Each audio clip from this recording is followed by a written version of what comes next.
സർക്കാരിനെതിരെ രാഷ്ട്രീയ പ്രമേയവുമായി ലത്തീൻ കത്തോലിക്ക സഭ. വിദ്യാഭ്യാസ മേഖലയിൽ നടക്കുന്നത് മതന്യൂനപക്ഷങ്ങളുടെ അവകാശങ്ങളിലേക്കുള്ള കടന്നുകയറ്റമാണ്. വിദ്യാഭ്യാസ മന്ത്രിയുടെ പരാമർശങ്ങൾ ആശങ്ക വളർത്തുന്നതാണ്. പ്രമേയത്തിൽ മുനമ്പം, മുതലപ്പൊഴി, കപ്പൽ ഛേദം എന്നീ വിഷയങ്ങളും ഉന്നയിക്കുന്നുണ്ട്. വിവരങ്ങളുമായി അനിൽ ജോർജ് നമുക്കൊപ്പം ചേരുകയാണ്. അനിൽ, എന്തെല്ലാം വിഷയങ്ങൾ ചൂണ്ടിക്കാട്ടിയാണ് ഇപ്പോൾ KRLCCയുടെ വിമർശനം? ബിനിൽ, കേരള ലത്തീൻ കത്തോലിക്ക സഭയുടെ രാഷ്ട്രീയകാര്യ സമിതിയുടെ സമ്മേളനമായിരുന്നു കഴിഞ്ഞ 3 ദിവസമായി കൊച്ചിയിൽ നടന്നത്. ആ സമ്മേളനത്തിലാണ് സമിതി അംഗീകരിച്ച രാഷ്ട്രീയ പ്രമേയം പുറത്തേക്ക് വരികയും ചെയ്യുന്നത്. ഈ പ്രമേയത്തിൽ പ്രധാനമായുള്ളത് സംസ്ഥാന സർക്കാരിനെ വിമർശിക്കുന്നത്, കടുത്ത ഭാഷയിൽ വിമർശിക്കുന്നുണ്ട്.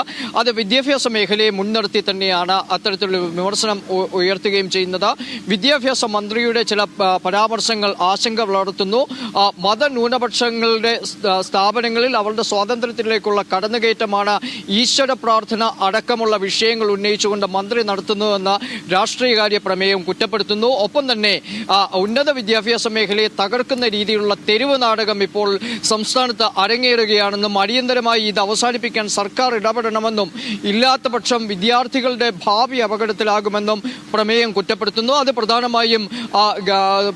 പ്രധാനമായും അവർ ഉന്നയിക്കുന്ന വിമർശനം വൈസ് ചാൻസലർ, വിദ്യാഭ്യാസ മന്ത്രി, അതുപോലെ തന്നെ വിദ്യാർത്ഥി സംഘടനാ നേതാക്കന്മാർ അടക്കമുള്ള ആളുകളെ കുറ്റപ്പെടുത്തിക്കൊണ്ടാണ്. അത് വളരെ കൃത്യമായ നിലയിൽ തന്നെ KRLCCയുടെ വൈസ് പ്രസിഡന്റായിട്ടുള്ള ലത്തീൻ കത്തോലിക്ക സഭയുടെ വിജയപുരം രൂപത മെത്രാൻ ബിഷപ്പ് ഡോക്ടർ തെക്കത്തച്ചേരി അക്കാര്യം ഊന്നിപ്പറയുകയും ചെയ്തു.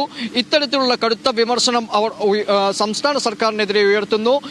ഒപ്പം തന്നെ മുനമ്പം വിഷയം പരിഹരിക്കപ്പെടുന്നില്ല, മുതലപ്പൊഴി അപകടങ്ങൾ ഒഴിവാകുന്നില്ല, കപ്പൽ ഛേദമടക്കമുള്ള വിഷയത്തിൽ തൊഴിൽ നഷ്ടപ്പെടുന്ന തീരദേശ ജനതയോട് കൃത്യമായ നിലയിൽ അനുഭാവം പുലർത്താൻ സർക്കാരിന് കഴിയുന്നില്ല തുടങ്ങിയ വിമർശനങ്ങൾ അവർ ഉന്നയിക്കുകയും ചെയ്യുന്നുണ്ട്. പക്ഷേ ബിനിൽ, നമ്മൾ ശ്രദ്ധിക്കേണ്ട ഒരു പ്രധാനപ്പെട്ട കാര്യം, ഇതിൽ വിഴിഞ്ഞം ഏതാണ്ട് ഈ രാഷ്ട്രീയ കാര്യ പ്രമേയത്തിൽ വിഴിഞ്ഞം ഏതാണ്ട് ഒഴിവാക്കിയിരിക്കുന്നു എന്നുള്ളതാണ്. വലിയ സമരം നടത്തിയതാണ് ലത്തീൻ കത്തോലിക്ക സഭ. കേരളത്തിൽ അങ്ങോളം ഇങ്ങോളം ഉള്ള രൂപതകളെ എല്ലാം അണിനിരത്തിക്കൊണ്ട് നടത്തിയ ആ സമരത്തിൽ ആ കേസുകൾ തിരുവനന്തപുരം ലത്തീൻ കത്തോലിക്ക അതിരൂപതയുടെ മെത്രാപ്പൊലീത്തയ്ക്ക് അടക്കമെതിരെ എടുത്ത കേസുകളുണ്ട്. ആ കേസുകളൊന്നും ഇവരെ പിൻവലിച്ചിട്ടുമില്ല. പക്ഷേ രാഷ്ട്രീയകാര്യ പ്രമേയത്തിൽ നിന്ന് വിഴിഞ്ഞം ഒഴിവായിരിക്കുന്നു. ചെറിയ ചെറിയ വിഷയങ്ങൾ മാത്രം അതിനോട് ചേർന്ന് പരാമർശിക്കുകയും ചെയ്യുന്നു.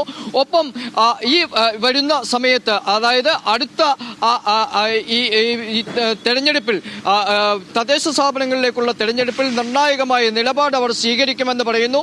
ആ നിലപാട് സ്വീകരിക്കുക ധീവര സഭയടക്കമുള്ള തീരദേശ മേഖലയിലെ ഇതര സംഘടനകളോടും സമുദായങ്ങളോടും ചേർന്നുള്ള സമീപനം സ്വീകരിച്ചുകൊണ്ടായിരിക്കുമെന്ന് അവർ വ്യക്തമാക്കുകയും ചെയ്യുന്നു. അതായത് പരമ്പരാഗത രാഷ്ട്രീയ പാർട്ടികളോട് പിന്തിരിഞ്ഞു നിൽക്കുന്ന ഒരു സമീപനത്തിലേക്ക് അവർ പോകുമെന്നും രാഷ്ട്രീയകാര്യ പ്രമേയം. സർക്കാരിനെതിരെ രാഷ്ട്രീയ പ്രമേയവുമായി ലത്തീൻ കത്തോലിക്ക സഭ രംഗത്തെത്തിയിരിക്കുകയാണ്. KRLCCയുടെ സമ്മേളനത്തിലാണ് ഈ പ്രമേയങ്ങൾ അവതരിപ്പിച്ചിരിക്കുന്നത്. അനിൽ ജോർജാണ് വിവരങ്ങൾ നൽകിയത്.